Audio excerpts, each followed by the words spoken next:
Hello everyone, in this video I am going to show you how to print the specific area in Google Sheets.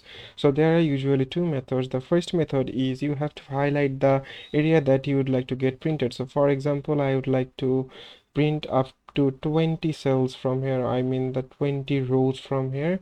And after that, after you highlight this place that you would like to get printed, then you have to click on the file, then you have to scroll down to the bottom, and then you have to click on the print. And here you can see the printing option is loading here, and here you can see the only printing option is 69 from here.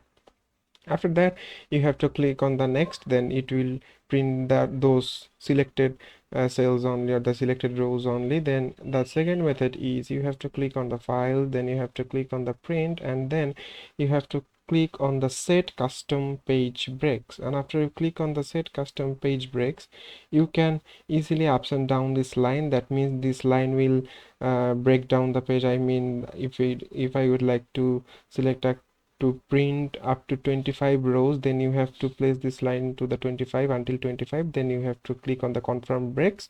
And now if you click on the next, then it will just print out the 25 rows only. So that's how you can easily print out the specific area of Google Sheets. Thank you very much for watching this video.